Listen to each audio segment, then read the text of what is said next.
Hello and welcome to this week's episode of Talking Skritt. I'm your host John, better known as Dale around Yaxbam, with a fantastic show for you. Cast your vote for your favorite weapon. Balancing coming next week, hopefully. Will we see best of 3 fights in PvP and much more? But first, let me introduce you to my fellow host. He is a moderator over at MMO Champion. With a possible best of 3 in PvP, if he can't walk the talk in those matches, he might have to resort to something more his speed. Maybe catching fireflies in the garden.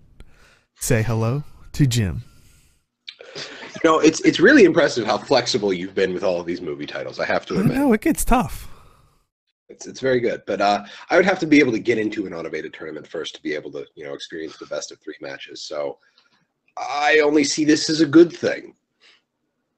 Mm-hmm. And besides, the fireflies in the garden could be like a training montage, like Karate Kid style, like catch the fly with the chopsticks. So far, I've only seen fireflies in the desert. So, well, Rocky went to subterranean areas to train in the cold. There you go. Punch some meat.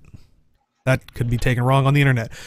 Anyway, he streams over on Twitch where he answers the HO question. With Halloween events waning, does that mean Joko beat the Mad King? Say hello to Age. No, it's pretty much like in Guild Wars 1 where we did like that vote with if we want to keep Winter or not, but instead like the vote's done by ArenaNet and Mad King has to go away now. Oh. But that's just how it is. But hi guys. Welcome. Well, let us jump right into it. So, quick reminder for we talked about it last week, but Arena is doing Extra Life 2017, and it is actually happening right now if you're watching live. And I think when it goes up on YouTube, it might still be going since they're doing 36 hours. It'll end in the next 11 hours because they said they're going 36 hours. Okay, so and it started yesterday so it won't be up anymore. So if you're watching this on YouTube, you probably just missed it. But if you are watching live, you can always multi-Twitch, especially for such a good cause. So their original goal was $5,000, and currently, as of doing this live, they're at 14.7 thousand of their new 15K goal. So I mean, awesome job, ArenaNet. Awesome job, fans for donating. Awesome jobs all around. If you guys haven't watched the stream yet, I highly suggest the Jebro part of the stream where he shaved developers' heads. Yeah, the greatest thing.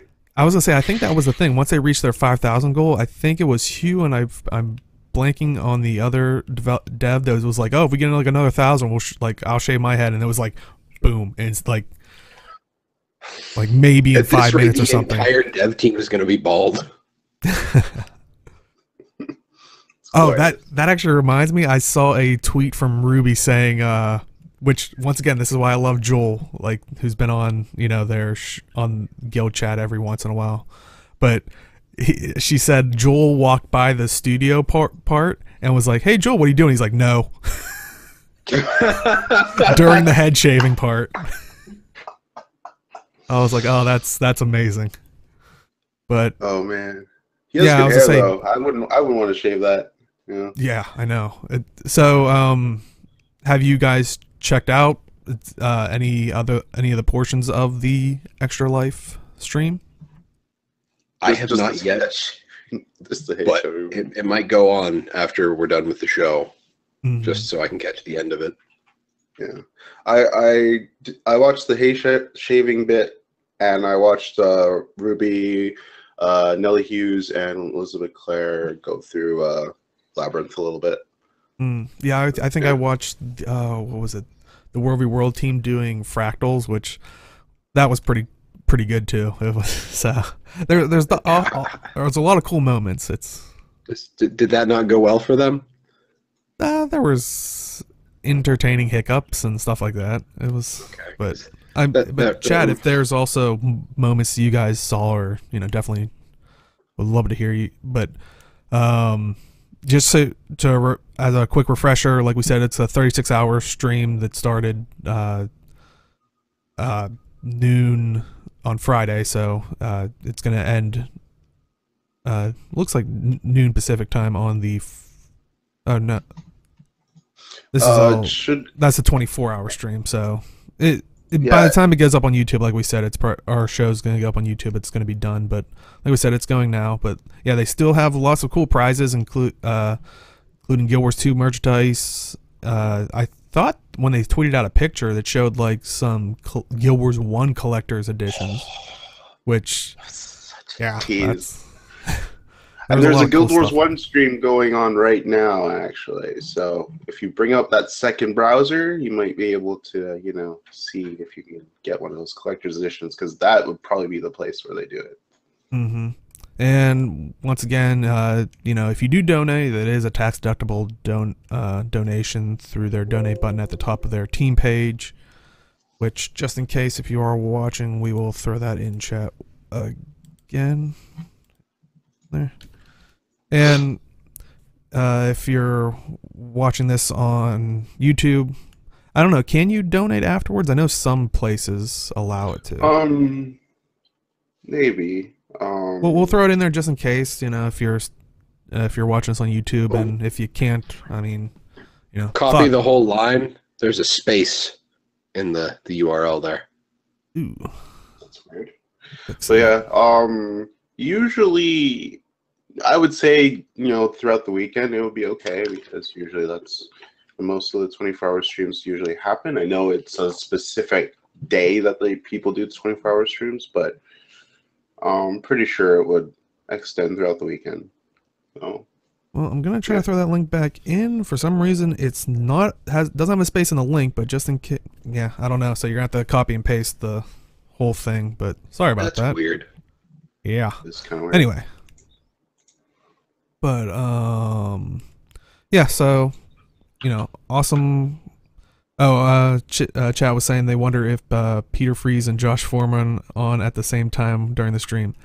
That should be one of their goals. Come on, 15K, Peter Freeze and Josh Foreman.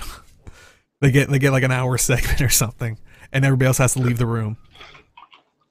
I don't think they have like the liability insurance, but I don't know what kind of shenanigans that would cause, but it sounds like it would probably be a problem. I would like a B-Dog versus Bumblepug debate. B-Dog. Like a half-hour debate, that'd be great.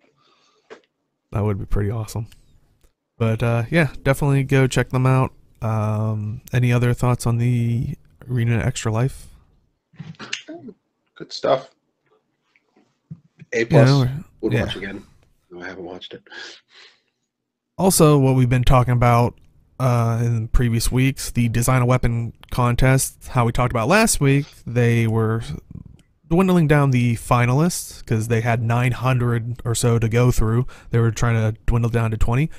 Well, this past Tuesday, they actually showed off the 20 finalists for the Design a Weapon contest, which we have them here. You'll see the assortment of them. Like, weirdly, there's not like at least one of each, unfortunately. Like, there's multiple axes, multiple great swords. I think swords as well, daggers. So not all weapons are represented here, unfortunately, but yeah, there's apparently one of the swords that kind of looks like the Egyptian type of sword weapon. Yeah, Kopesh. Apparently that's supposed to be a dagger, not a sword. So apparently that was labeled incorrectly. Yeah, which I kind of want to go back and see if it's like there's something in the rules where they can maybe change the thing for it. Like, honestly, a lot of the theming on some of these, I would love to see like full sets of some of these. Yeah, like the hammer. It's really nice. The greatsword with the moon phases on it, that was pretty cool. The hammer, yeah, with like the quartz bits. Yeah. Krista says the Charlo is actually that one. that just popped up on the stream. Yeah, they all look really good. And I'm gonna the voting system. Yeah, I was gonna say we'll definitely get to that. The problems once we kind of. I'd love to hear Chad's picks, and basically the way it's gonna work is you only get to vote for one, unfortunately, but the 3 designs that receive the most votes will inspire in-game weapons. So doesn't necessarily mean it's gonna be like a 1-to-1 conversion type thing. It sounds like they're probably gonna do their best. But. I voted for that sword, the one with the blue runes and the blue hilt with the lions on it. That's right. I voted for this sword, which is supposed to be a dagger. If you guys see it, it's like a blue, crystally kind of blade with kind of like a red wrap around the hilt. I voted for that one. But I honestly, I know we were going to get into it, but I kind of wish we had like 3 or 5 votes that we could choose, because I know it's not going to be like a 1-to-1, but oh man, it would have been really nice. I kind of like the torch personally, like the hands coming really around like with the that was cool too. But yeah, there was a lot of like, cool options. I mean, yeah, there are a lot of good weapons. Like there was a staff that kind of had like an eye on it, and then it flips around or something like that. I actually think it opens. Like I think that's like a flat line, and then in combat the eye opens up. Yeah, and then there was the sword Matthias was mentioning. I really liked. The torch that Dale mentioned was actually really good too. The hammer I really liked as well. There's just a bunch of good weapons, and I was like so sad that I had to choose just one. But so do we want to jump into it, because that's the voting is the thing that bothered me the most about this entire thing. Well, I will just say for people that want to cast their vote, we'll go into the issues of it, but the poll will close on Friday, November 10th at 9 a.m. Pacific time. So, but yeah, speaking of that, it's a lot of people have noticed some issues, complaints about the voting system, the representation. I saw chat was saying, but yeah, we can let's talk all about that. So first and foremost, as a web designer, this web page is terrible for this. Like, this is just bad. It is a single column with, I don't know, like almost full screen images on a 1920 by 1080 monitor. That's crazy. These should have been like thumbnails, and you click them and they expand. So first and foremost, the formatting was terrible. Second, I totally, like, everybody in chat is saying, like, I wish I could have picked multiples. For something like this where you have a large set, you've got 20 weapons here, give everybody 3 to 5 votes. Honestly, no, call it 3, because they said three weapons are going to be inspired by this. So you get 3 votes, you have a 1, 2, 3. Everybody gets a 1, 2, 3, and that's your ranking of your 3 favorite weapons in the list. So I would have accepted just a vote for your favorite 3. Yeah, no, that would have worked, because there's no ranking. It's just the top 3 get it. So you get check boxes instead of that, and that gives you a better set. That gives you a better data set. Where's Mac data sets? Get excited. And it was not to mention, they said they had how many, like how many hundreds of designs did they get? 900. 900 weapons. They narrow it down to 20, and they expect us to pick 1. Yeah. And like you said, it's just so weird, and I've seen people mention this survey is through SurveyMonkey, which is a popular survey thing, but I mean, they've done polls and stuff like this through the website, so theoretically people could cheat this, like, through SurveyMonkey by But if it was through the Guild Wars 2 system, it could be through your account. Yeah. Yeah, I don't know how SurveyMonkey actually works. IPs. Is it just IPs? Okay. It's the only way they have to track you. Yeah.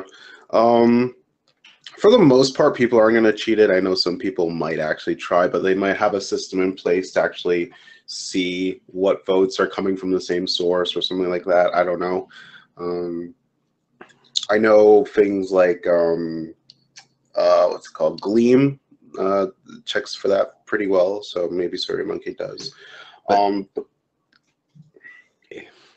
Yeah, I don't know. I didn't even, honestly, Deo, I didn't even think about that, about doing it through the actual Guild Wars 2 website. But well, I've yeah, seen you're people right. mention it, but I it made me question: was there limitations to their system? Because I don't think we've ever seen a survey through the Guild Wars 2 system that had images in it. Now, I don't know how easy that is to implement. Time. This, something like this, I could implement in a day, and I have done so. Yeah. And that's with me double checking and making sure my CSS is good. Like actually caring about the format of the web page, building the throwing in a random table in the database just to collect the information, putting all the links on the page. I mean, they have the images, so it's not like they have to source the links. I mean, they own the files. So you've got the source material. This is a single web page. Doing tooltips with light boxes that pop up with the full-size image is really easy. I actually just spent the past week figuring that out for 3 different web pages that I'm working on right now at work. So this is really easy to get someone to put together on your own website. I don't know what it would require for linking into their account system for doing it that way.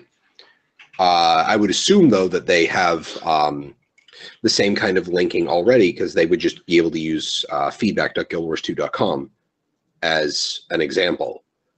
So they already have the account. They basically already have the account authentication snippet there. So in that case, couldn't you make free accounts though? That would depend on whether or not it was allowed to be a free account vote. Yeah. I don't know about that too, because can you buy stuff from the gem store if you're a free account? Pretty sure you can. Pretty sure you can. I wouldn't see why they wouldn't limit it. Well, fair point. Yeah. Why would you want to limit that? But even then, you'd have to go through the process of creating a whole bunch of new. It's harder to automate that way. Yeah. Stuff like SurveyMonkey, it's just IP spoofing. Mm-hmm. But again, in either case, I don't think a majority of people will do it anyway. I know, obviously, a few people will try to do it, but it depends how the systems handle it. For the actual page itself, I would have just put a side-scrolling gallery, and when you click on an image, it actually blows up, and then you can see the full-size picture. And then you just have 20 checkboxes, and then you go pick 3. There you go. And then that just did a Tinder app. You could be swipe left, swipe right, and at the end. Swipe left or right for the hottest weapon. Yeah. You just keep swiping till you get your top 3. Yeah, exactly. And they'll be like, "Hey, you still have 8 done." It's well, go back through the list, and that's actually not a bad idea, to be quite honest with you.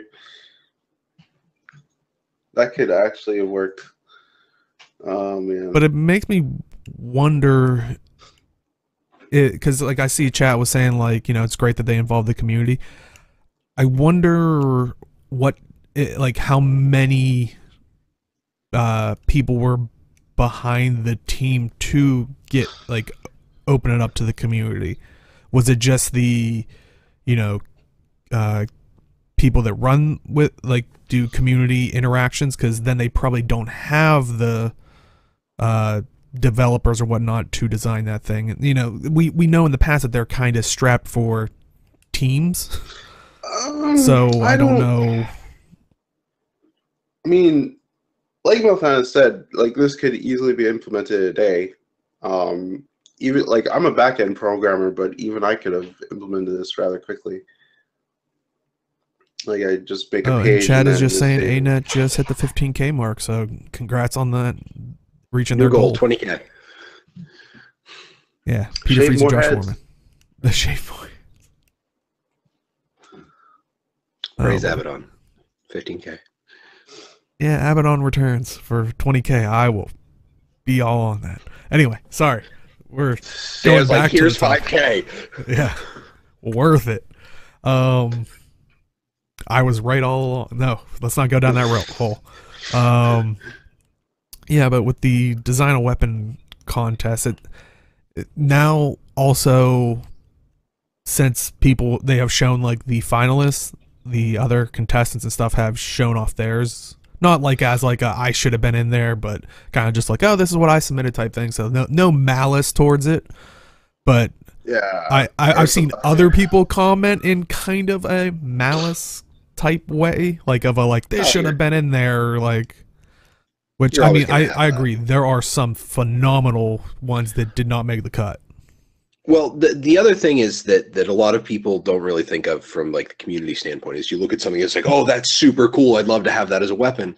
But the developers also have to be like, does it look like a greatsword? Like, say, if we're talking about a greatsword, can it be implemented with the animations properly with minimal clipping? I know there's clipping, but they do try to minimize it. Oh, there's a card deck for focus. That would have been cool. That would have been nice. Yeah. Does it have, like, if it has particle effects or looks like it should have particle effects, is it enough particle effects for a gem store weapon, or is that like legendary tier particle effects? Would it look okay without the particle effects? So there's a lot of extra like technical stuff in there that they have to consider, that And some don't might be so necessarily think detailed of. that they can't. It won't look good even like scaled down, like because it's got to look. You probably want it to look good from a distance, Mhm. like on your character, because you're not looking Yeah. at it right up to their face. Like, I mean, honestly, like one that I can think of, it was an axe that had like kind of all the gods on it, and it just looked amazing. But there was just so Is much that- fine detail. Yeah, it was the one I threw in the Discord earlier. Okay. But like there was Yeah. so much fine detail on it, I could just imagine, you know, it being a distance away, it's just gonna kind of look like a gold axe with maybe some like oh, it has different colored gems in it, not this beautiful like, you know, design. It was, but yeah, we'll have that link. I can throw it in chat real quick about like the other contestants and stuff. But yeah, it some of them were so phenomenal. But yeah, so sounds like, you know, we threw in our votes for the finalist weapons. So love to hear your guys' chats, and you know, if you're watching on YouTube, which one you guys voted for. But like we said, this does end November 10th at 9 a.m. Pacific time. So definitely cast your vote, and maybe yours will be the one that's chosen. Any other thoughts on the design of weapons contest? Hang on a second. Somebody said something in chat. QED said that it's great that they're involving the community in this, and you know, we already talked about the bad things about the poll, so I'm not going to continue hammering on that. But I definitely agree that this is fantastic that they're giving us more opportunities for feedback. It's a good thing. It's a very good thing. You know, hiccups for that. What is it? One of the problems that they talk about is that it's really difficult to open up to a community as a developer of any game, because the second you step out, the internet has basically proven that people will always yell at you for no particularly good reason. So I like seeing this. Despite its flaws, this is good, and I appreciate ArenaNet for doing it. Yeah, definitely. I mean, we talked about in the past, like looking at, you know, Guild Wars 1, like they had the design weapon contest and stuff. So yeah, I'm definitely glad that they've kind of brought it back and are doing it again. So Yeah, even though there might be I people out there that are being, negative about it. But sorry, H, go ahead. no, I was just saying. I agree. It's a nice thing that they're doing. Especially you get to preview some potentially weapons that you're going to get in the game later. So it's like, I got to prep myself in case I win. Like this pick I chose one and things like that. So, or if you see out of the plethora of different weapons, it's like, oh, these look really cool. If this wins, I might actually pick this up, type of deal. So these are potential weapons. Like out of these 20 weapons, you're going to get 3 of them. So it's pretty cool, and all of them look great. So Now, I wonder how accurate they're going to be. The important thing of like a sword or a dagger is you can always put it like at a point and it will be balanced.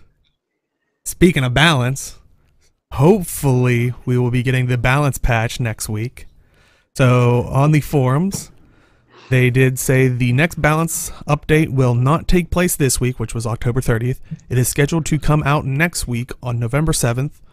The release date still could change due to unforeseen circumstances or shenanigans beyond our control, but that is our plan right now. So, do you guys think it's going to come the 7th, or do you think it's going to get pushed back? Probably going to happen on the 7th. I mean, that's standard talk for,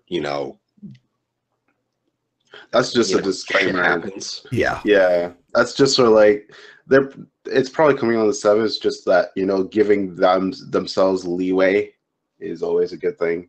Yeah, because that at least silences some of the people that are like, "But you promised." I was gonna say it goes back to like what Jim was saying about like why devs don't step out. Like we had that back and forth in Guild Wars 2 where we had like them tell us the road plan. You promised us these things. No, that was a plan. Plans don't always, So yeah, it's kind of this seems like it's pretty much guaranteed, but just in case. So the real question is, what do you guys think need balanced? Like, what do you think needs to be in here? And I'd love to hear chat's thoughts on this. Help necromancers. Sorry, I just read chat. It might be late due to some devs coming out with head colds.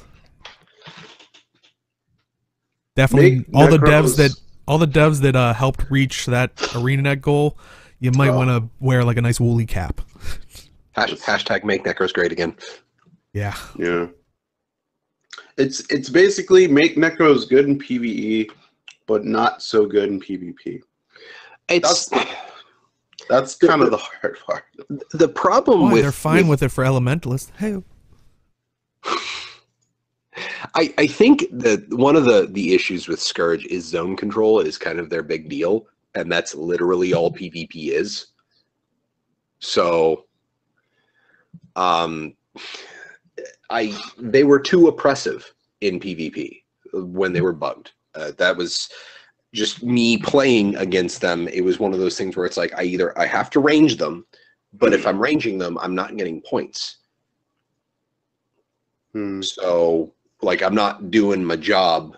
And QED is right. They do need to kind of leverage their split balancing a lot more with skills.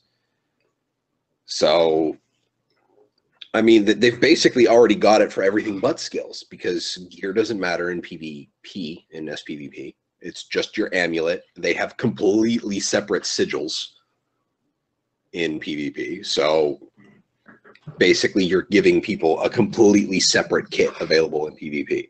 And that's fine. I mean, as long as the overarching view of the skill does the same thing from mode to mode, whatever.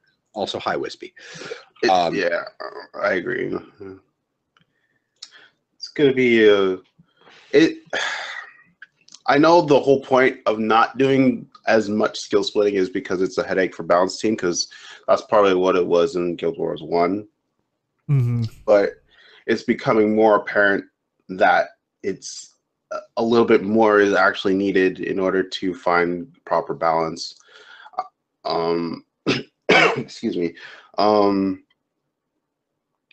yeah, I do think some possible skill splitting is needed to get the proper balance between some of the professions. For example, I think probably Weaver needs help in terms of it, because like only Phantom can play it well, and everyone else is like not really. But Necros is just very oppressive in PvP unless you're ranging them, and PvE they're just not that existent. So that there's always that discrepancy, and it's just because. To be fair, Teapot did take a 10-man Necro raid. And Yeah, I did see that. But two bosses. Okay, So. let me correct myself. It is not viable. It's The just common not raider. up there. Yeah, it's not optimal with everything else type of deal, because everything else has around the same benchmarks, right? So what you're saying is they don't have a spec that performs up to what other classes can do with average skill level. Yes, pretty much. Fair enough. And So, yeah. yeah. Oh, go ahead. No, go ahead. Well, no, I was just gonna say, it's kind of like what we're saying at the beginning of the reason why they're maybe avoiding the whole skill split is like that was kind of the nightmare of Guild Wars 1 as well. But as we're now getting these, elite specs, it's starting to get that weird puzzle of like how are the old trait lines, which I mean the biggest thing was the whole Doomfire thing for Scourge. It's like it's getting trickier and trickier as we're getting more elite specs, it seems like, to make sure that they all play nicely. But I'm kind of hoping that one of these major patches, like specifically with Necro, I want them to go back to Reaper, and I want them to take Deadly Chill out or change it in some way, shape, or form, because Deadly Chill, it keeps Power Reaper from happening. Yeah, it's interesting as well. I don't know if Spellbreaker is going to get hit in some way. I don't know why. Because a lot of people are complaining about it. So a lot of people complain about a lot of things. It doesn't always get hit. Yeah, I know. Dragon Hunter traps dazing for the longest time. Yeah. I think Spellbreaker is fine, to be quite honest. I think it's actually the most balanced elite spec that was introduced with PLF. But a lot of people complain about it, so I think it'll get touched in some way. I don't know by how much, but I think the one thing that people are just having a problem is playing around full counter, is paying attention for the animation to go off and then not attacking for the second that it's up. There are two ways to deal with it. One, you hit them and you dodge right afterwards, so you avoid the damage, or you just wait for the full counter to end. I do hope that they fix the bug where full counter is always up, because the graphic, that graphic can get really irritating when you're trying to figure out things, but you're also getting bombarded by someone else. But yeah, I kind of hope that they fix on Deadeye the death retreat, because sometimes you just get obstructed into like small levels of floor, and that can get you thoroughly screwed. Is that the standing 5 on the rifle, or is that that's the standing 4 where you blink backwards from your target? Okay, that's right. Yeah, I haven't had that happen to me yet, but when it happens in World versus World, sucks. Yeah, I can only imagine. But yeah, I didn't hear much about Mirage.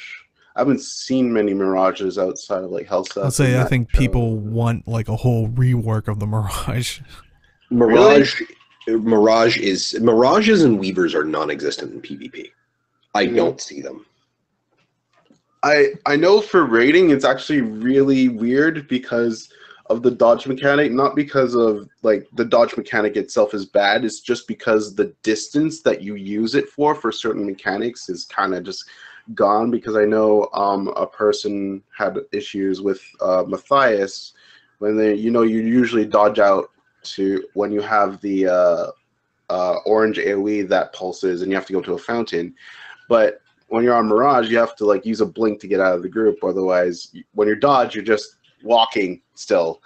You're not taking the damage, but everyone else is. So you don't move that much faster when you dodge, right? Well, you move a certain distance away. It's enough to get you out of the group, right? Right, but I mean, you're still doing the damage around you. It's just one of those things where I don't think dodging is actually that much faster than moving in combat. It surprisingly made a difference. I don't know. It's just maybe like, for example, if you're not 100% paying attention to mechanics and like you let 1 or 2 pulses go off, and then if you dodge, you know, that third pulse won't go off. But if you dodge on Mirage, it'll actually go off, and you're hurting a lot of people.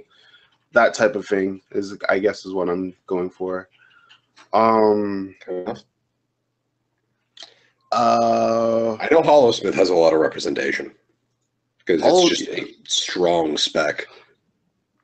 Yeah, I just avoid Photon Forge if possible. Really? Yeah, I don't. Well, I haven't fought a lot of Hollowsmiths, so the best way to engage on them for me is just to, when they have Photon Forge up, I just don't engage them until I know what skills they have off cooldown. Well, that's actually one of the things I've noticed is that a lot of, in PvP anyway, is a lot of them build really glassy. Really? Because I don't think Hollowsmith is really designed to be particularly defensive outside of a few key things. It's kind of like, it feels like you're opting for Guardian-style defenses as a Hollowsmith, where it's a lot more active, and you have to basically pay attention to your windows of vulnerability. And I think a lot of engineers still aren't used to having to pay attention to their windows of vulnerability. Oh, I see. Okay. So it's and they're also used to having a lot of free stability because Scrapper had a ton of free stability. So you catch them with 1 stun and you bat them around for a bit and then they die. Interesting. Actually, I haven't seen a lot of Soul Beasts since the bug fixes. Apparently, there was a problem with Worldly Impact dealing a crap ton of damage. Then there was the Gazelle fixes. So I haven't been one-shot by a Soul Beast previously, which is weird to me because, you know, I play a tankier, bruisier warrior build, so it's kind of weird to get one-shot by literally anything for me. So that was... Yeah, I don't know. Soul Beasts, I've fought a few in World vs. World. They're actually fairly decent. I think they're in an okay spot. Maybe their stances need to take a look at. If they're the same as from like near beta weekends, because I feel like some of those stances could use a bit of work. But I have heard World of Enders and Wooden Potatoes did another Boots Bad builds, and it was on. He did a build on Ranger focused entirely on the lifesteal on poison application trait, and he was saying specifically that like the stances, just some of them don't feel good. Which I understand. Like I think one of the bigger problems is that the internal cooldown on the alt on the elite stance is really weird because it's one wolf pack where you get the double strike, right? But the cooldown is so long that it doesn't feel like it's super useful. Maybe it would benefit from charges. Well, I don't know. The thing is, like, I totally understand them not wanting to be able to, like, every attack you land has a second attack, because some ranger skills hit really fast, and then can you imagine like a whole bunch of rangers all being like, hey, yeah, double hit in World v. World, and like just slowly melting the server? Yeah, I don't know. Maybe not. Maybe you would have to change some of the durations of them, but I would say I think some he of just said. I think the cooldown is like 1 second. I think he just said, if it was a half-second cooldown internally, it would be fine. Okay. Okay. Maybe some of the other stances could benefit from the charges, though. I agree to that. Like the stance mechanic, I think worked fantastic.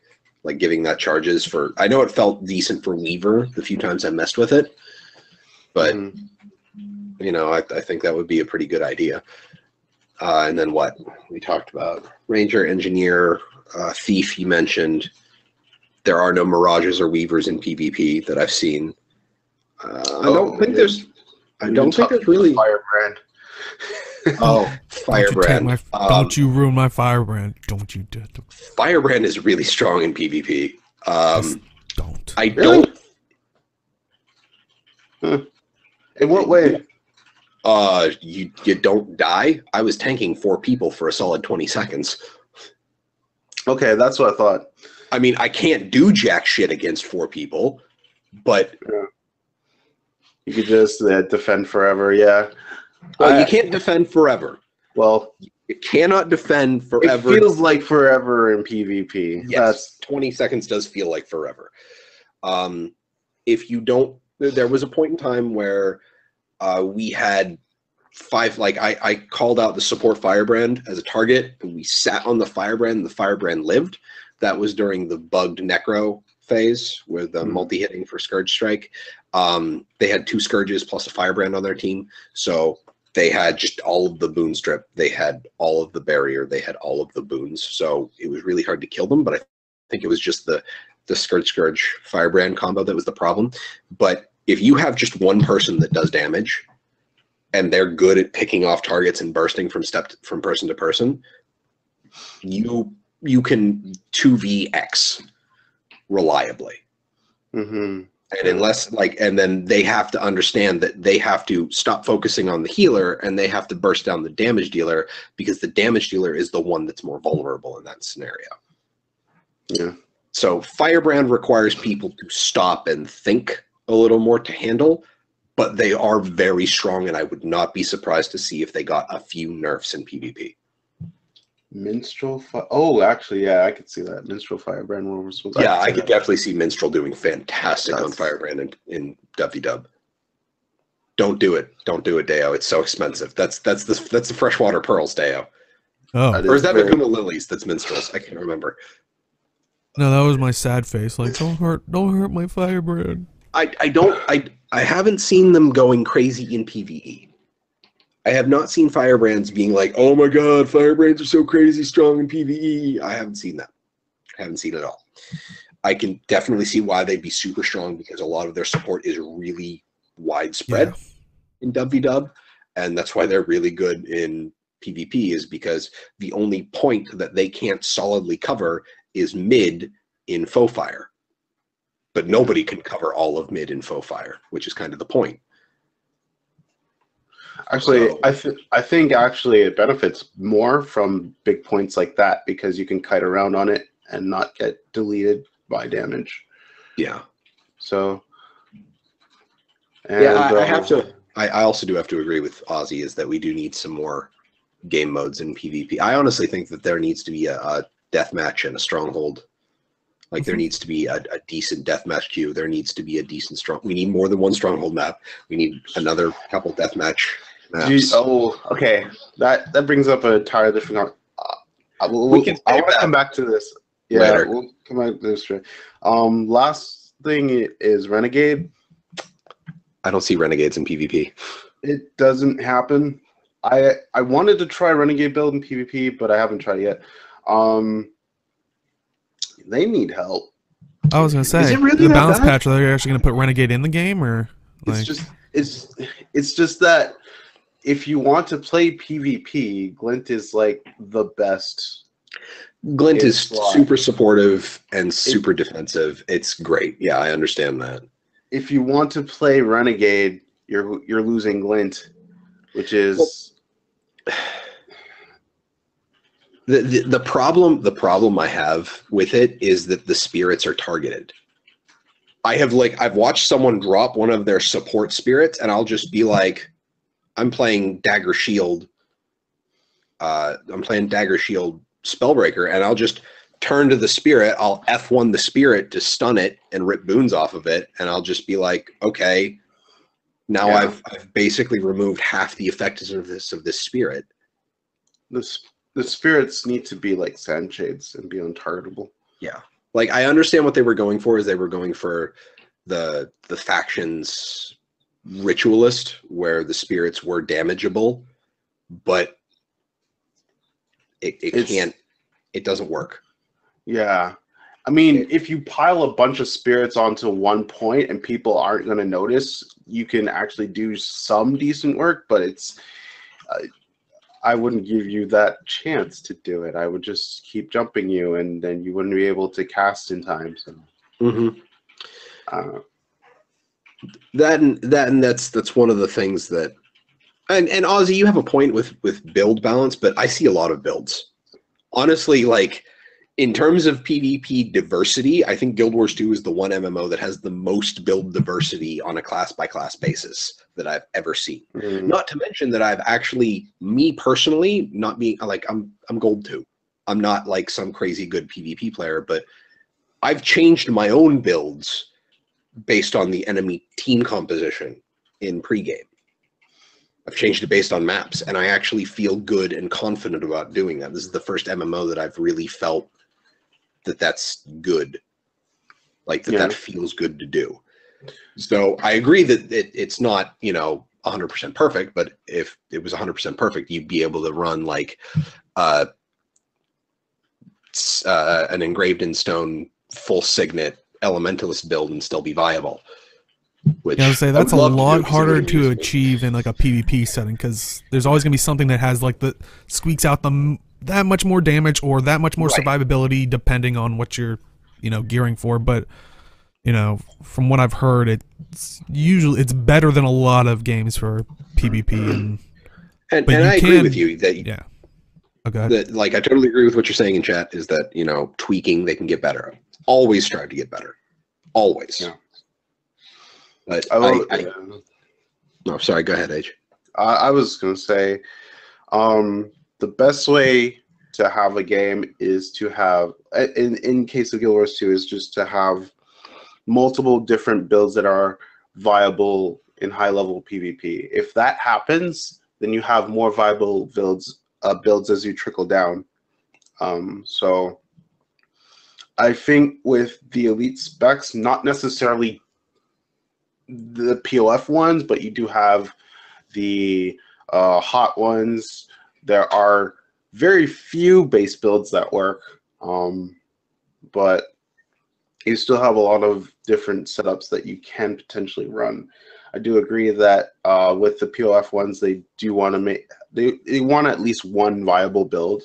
That way you can just branch out into different options as you go, because some people may not have hot still, but still want to play PvP. And the normal case is that you want an elite spec to run. So that's pretty much it for me. Yeah, I mean, we'll hopefully find out November 7th. But talking about all this stuff, it made me kind of think, like, which one of us is probably the best at the game? Like, out of QED? Who do you think? No, out of the people, just us. Out of the three of us? Wait, the chat doesn't count? I count. No, he's wondering about the best of the three of us. That's interesting, Jim. Oh. Speaking of the best of three, we might possibly getting best of three for automated tournaments in the future. Dale, high five. I was trying to avoid that for so much.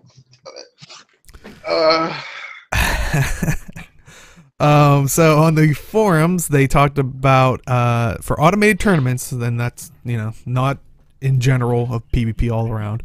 They are going to do a they want to do a best of three system.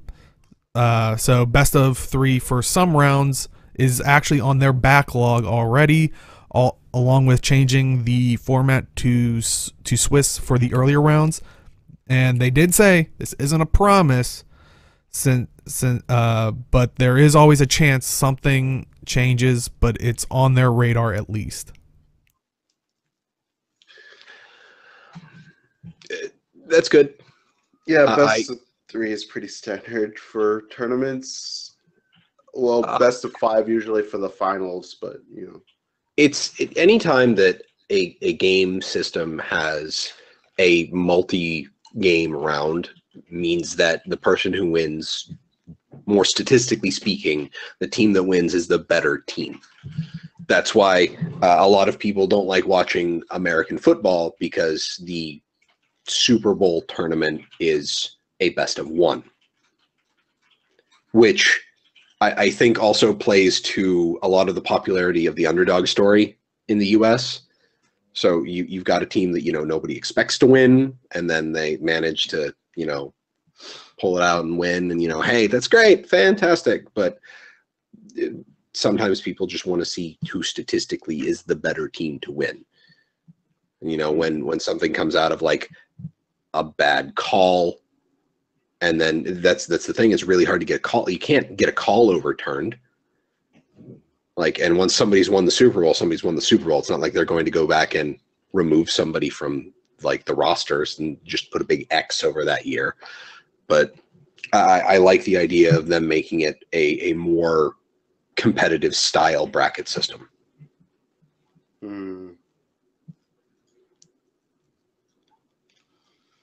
Yeah, I agree. That's actually a pretty good point.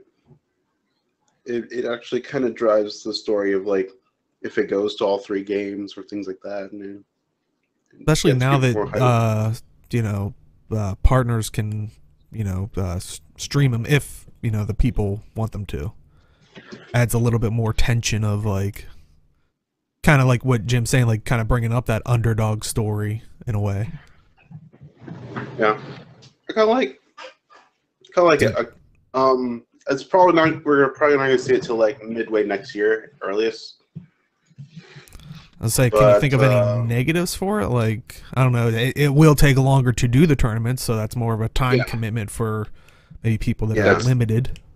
That's pretty much it. Is that it'll involve more time from the people involved in the tournaments, which I kind of think that people have already, like, if you're going into an automated tournament, you kind of already have that expectation that you're going to be sinking a bit of time into it. So there's that. Yeah, that's a good counterpoint to it. Like, I'm trying to think of any negative possibility for it. That's the only thing I could really think of. I don't know if chat or it's more you guys. Well, one of the positives is it's more matches for people to rig if they want to do that.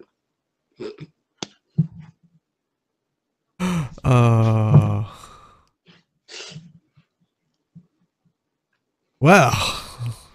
Yeah, I went Speaking of money.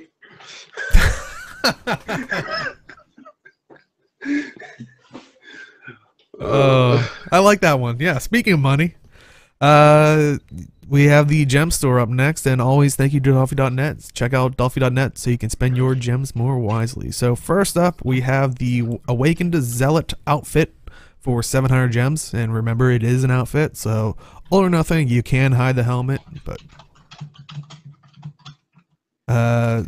would you guys be picking this up? And I'm curious, chat, have you picked it up, or will you be? That is this crazy outfit. This looks really cool. I actually ended up next to somebody in the clock tower who, it was a human male, and they had basically the 2 dye channels they had on it were black and yellow, so they looked like a hornet or a wasp or whatever the hell you want to call them. Oh, nice. And it was like really garish and bright, but this is just like, I really want to see these pieces, like those boots. The boots look fantastic on a char because they've already got like the claw caps on a lot of their boots, but I don't like the whole thing. I want pieces of it. Yeah, I know someone in someone chat mentioned the helmet. I really wanted the helmet that was in the shape of those Anubis type of enemies in PLF. I think that would have been a much better way to go. You could see that in sort of the male's version, but doesn't really capture the essence of it. So I would have preferred that a lot more. It's a very loud. Definitely outfit. See like the Shiro vibe, like with all like the kind of swords and like it's yeah, it seems very thematic for, what it definitely seems like awakened, member of Joko's court type thing. But yeah, I don't. It's not striking me as something that I would probably purchase personally. Just probably because it is an outfit. It's all or nothing. Like, It honestly reminds me of a Guild Wars 1 assassin outfit, yeah, to be quite honest. yeah, I could But definitely see like that as a well. lot more louder. I don't know. There's just like a lot more flair with like the I don't know Yeah, what they're I called. could Like almost see it as like almost like a prime E, like doing like the fissure of woe, like, and that was like the assassin for, like, I could see that being it as well, like almost the primeval set for it. yeah, I like it. Um, uh, I can see elements of the helmet I wouldn't like on. I, I like this is kind of weird, but I kind of like the male version a bit more, which is weird to say because I always say the female version is better. But I guess it's just because of the mask itself. The meta is changing. Well, you can't wear bunny ears with this one, so Oh, good point. Well, the I'm gonna female, hide the helmet. If the I human, hide the helmet, it actually looks really good. the human female meta can't work if you can't wear the bunny ears. Yeah, well, it's got to change. It's not just a balance patch for skills. Balance patch on everything. But yeah. See, chat's also saying they got it and looked good. I'm curious, like, what character do you primarily use it on? Because I know they're also saying, like, some people prefer it on like male char and Honestly, anything that looks good on Char, I think, is a win for ArenaNet. that's a good point. Because that's yeah, and QED does have a point. Is that the pictures don't really do it a great deal of justice? Is like the angles and like this armor is busy, but in a good way. Yeah, yeah. Like exactly. there's a lot going on here. Yeah. And it's all really well done. And yeah, if you're unsure about it, you can always, check out Doffy.net, or you can always look at preview it through the in-game stuff. So, but I just kind of wish it was easier to dye stuff in the preview. Like if you had an actual color picker. Yeah. Because otherwise you have to like right click on dyes to preview it and all kinds of weirdness. Oh, I can see how the blue and gold would work, especially if it's similar to the way the blue and gold are in these preview images. Like that's the dye channels on this are really good. Mm-hmm. Like they did a really good way. Like the dye channels set up on this it's really well done. Yeah. Mm-hmm. Yeah, overall I think it's a nice piece. It's just I couldn't see myself personally using it on a character. But like most outfits. I might pick it up. Deo's part of that chef meta. Yeah, I was gonna say I went back to the chef's outfit mainly because of Touch of Madness, but yeah. But also in the gem store is the mini Choya Pumpkin Gang for 400 gems, and they all that's all of them together. They all run around together as like one mini. So, but you can see them. There needs to be more of these. What, more minis? No, more minis that are multiple entities. Because I think the only other one that exists right now is the Karka hatchlings. It's the only one I can think of. Yes. Yeah, it's the only one I can think of. Yeah. Then again, I don't know that many minis. Yeah, so. I'm not too fluent on my minis, but where are you? Yeah, really. This is why she should have been here live from BlizzCon. Yeah. Have her join in on her like cell phone camera from the floor. But yeah, like this looks good, and I think that honestly, if there were more gang type minis or mob type mini, can you imagine like herd of cats? Oh, jeez. There would be people all over that. That might be like a collection for like, hey, did you collect all the cats? Here, have a collection of cats mini. There you go. There you go, ArenaNet. I could definitely see something like they could have done this back in Heart of Thorns with like Mordrum vine tendrils. That'd be pretty cool. And just have them like when you're standing still, you know how your mini will sometimes run around you? Just have like the vine tendrils pop into the ground and then pop out somewhere else, and you just have like a bunch of vine tendrils following you around.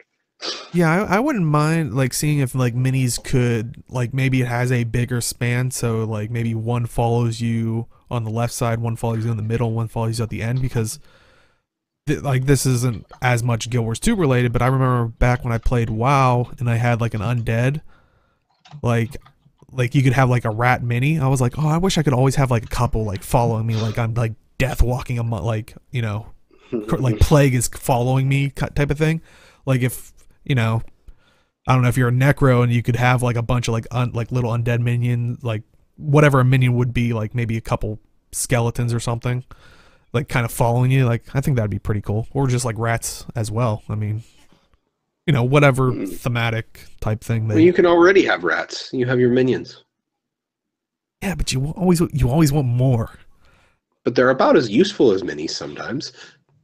Yeah, but it's nothing like in Guild Wars 1 when you had Aura of the Lich. Granted, most of them probably died, but it would basically Aura of the Lich was like the elite skill type thing where it would use every corpse and summon a bone minion.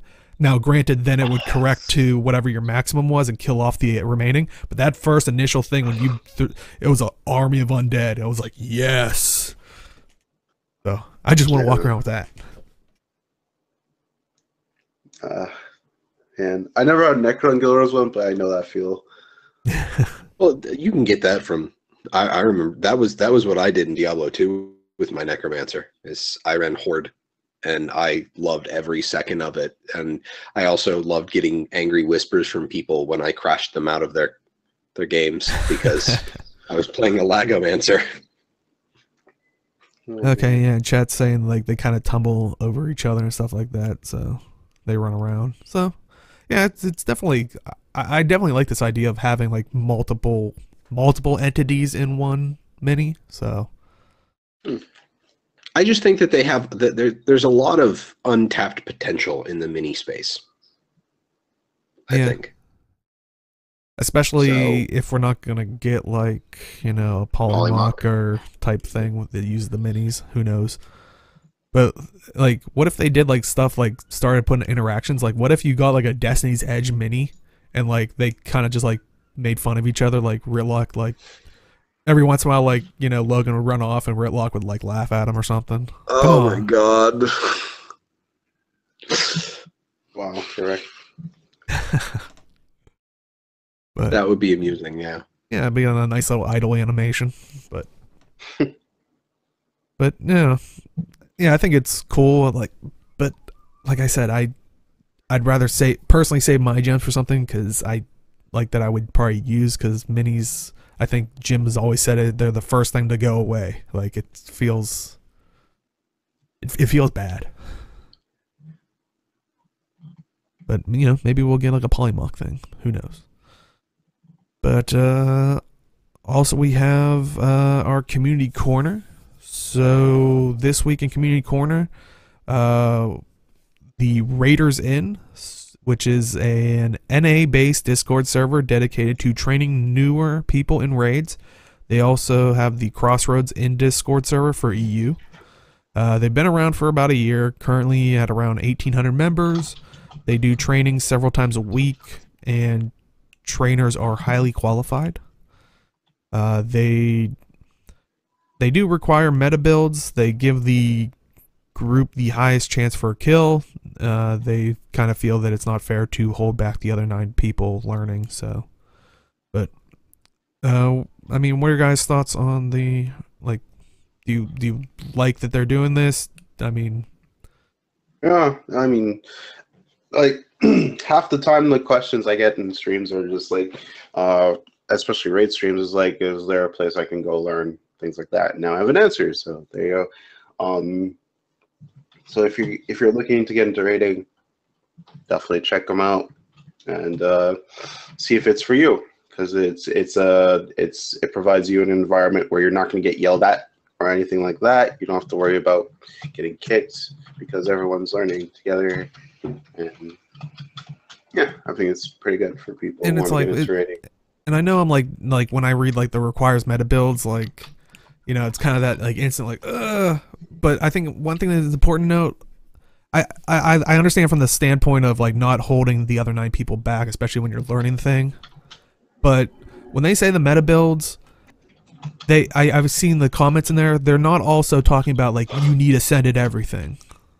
Like they said that I think in the past they've taken people with exotics. Like the biggest, and I think we talked about this in the past. The biggest thing for stat wise from exotic to ascended is trinkets and usually the weapon or kind of the bigger jumps, which can tend to be the easier things to get instead of the 6 pieces of armor. So I think overall it's either the armor overall, it's like a 5% difference. So it's not that horrible. Honestly, I would say ascended trinkets and ascended weapons are honestly like an exotic armor. Because like H said, I actually ran the numbers on a bunch of stuff when I was looking for my elementalist when I started rating. Is the armor is a negligible stat bonus. The weapons you want for the weapon damage, and the trinkets, well, mostly because ascended trinkets are relatively easy to get. That, and when I see the whole thing of like when you're signing up for something that meta builds are required, that's literally just so they can say, here is a thing, here's all the research that people have already done for it. When you start, and I think that's when they're talking about like baseline people, is like when you're first getting into rating, you kind of want to be focusing on one thing. And if you're just getting into rating, you want to be focusing on your mechanics. So you kind of already have the research done for you on the class side of things. So once you have your mechanics down, you can start experimenting with the class stuff. Mm-hmm. Mm. So I think that's more of that. But then, you know, you've got the people like, no, you have to be meta. Pure meta all the time, every day. But then again, we were talking earlier about Teapot having the 10-man Necro raid, which is not meta. Yeah. But like we said, that this is for new players going in and kind of the common raider, which, you know, I would say Teapot's, you know, above common. I mean, the common raid player. No, I understand that, and that's what I mean is that, you know, as you get better, you can experiment. Yeah, and as long as you're in a group that everybody is cool with, everybody is like, you communicate and you're like, I'm going to try something different this run to see if it will help. Just like there were a lot of times I'd switch out traits.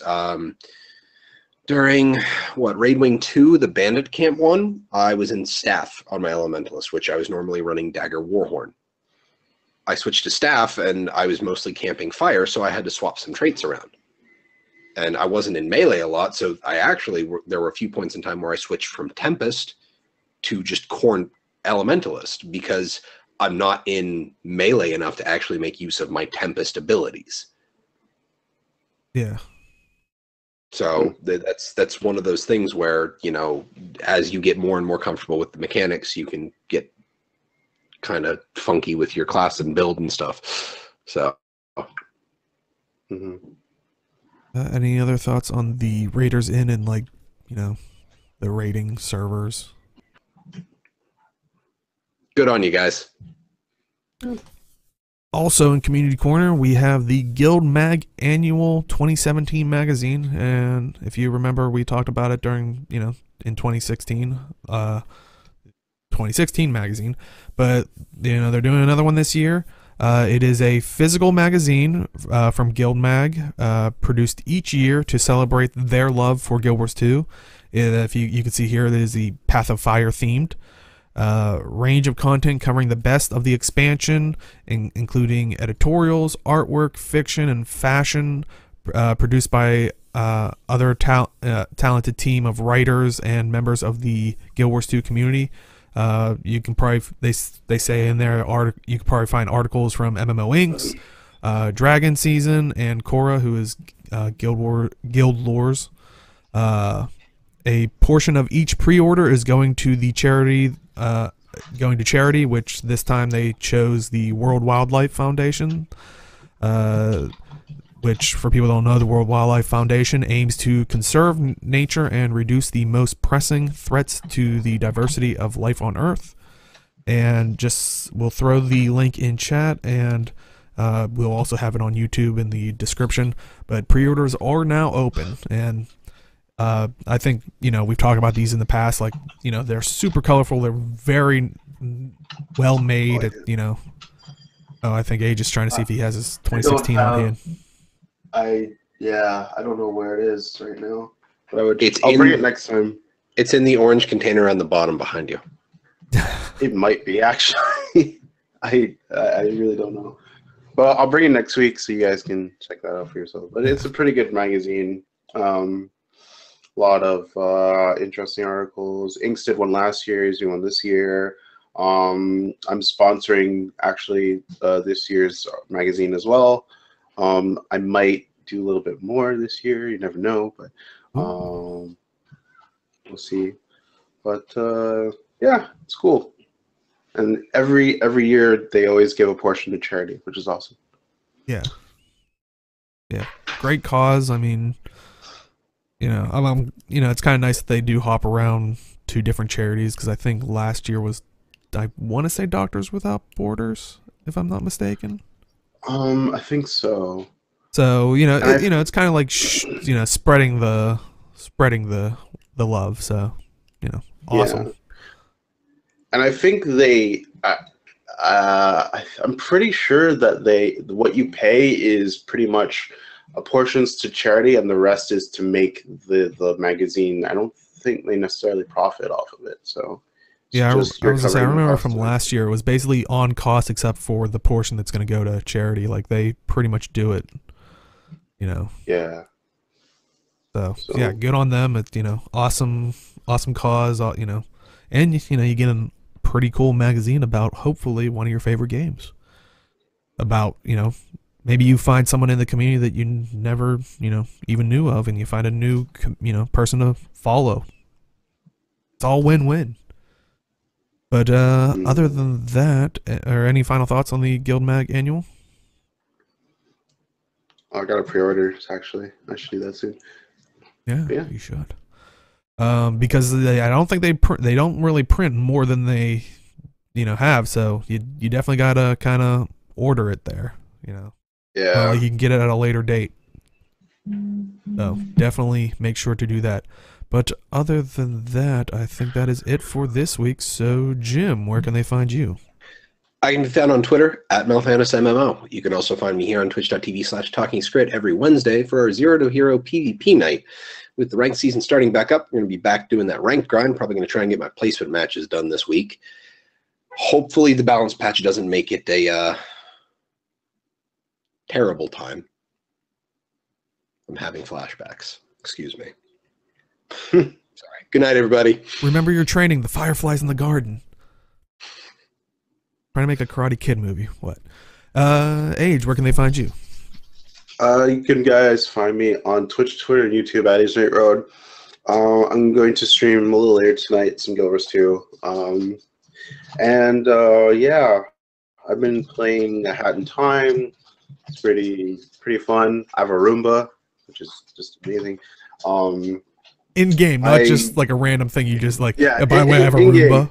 Okay. In the game, yeah, in the game. Sorry. I heard StarCraft 2 is actually going free to play, and the base game is going free to play sometime in November. So I might play that in the near future, but otherwise, usual Guild Wars 2 Overwatch stuff. So yeah, feel free to swing by. Awesome. And you can find me at simply_Dea on Twitch and Twitter. And I'm trying to see if I can get a copy of Dauntless. I'd like to jump into that. See what's I actually in the beta for that. I forgot to mention that. You son of a. But if you're popping at the very end, do stick around. We do an after show, just maybe more chit chat about Guild Wars 2 or, you know, games in general. It's kind of more free form. But if you want to watch this, we do highlight this on Twitch, but we do put it up on YouTube. Just search Talking Skritt. It's usually the first one that pops up, so you can enjoy it any way you prefer your media. If you're that goes up on YouTube at on Sundays at noon Eastern, 9 a.m. Pacific. And if you're watching us on YouTube, if you can make it out for the live show, we go live Saturdays at 4 p.m. Eastern, 1 p.m. Pacific. And do remember, daylight savings time is going to hit tomorrow, so it will feel like an hour earlier, if type of thing. But it's still going to be 4 p.m. Eastern. But just so you guys know that clocks are changing around here, so people across the pond or anything might feel like it's earlier, but it might actually be better for you guys. Yes, it might. But other than that, that should be it for this week. And thank you this week for the hosts, That Chevron, Serene Virus, and Jaibu Cole. And as always, we will see you in the game. Good night, everybody.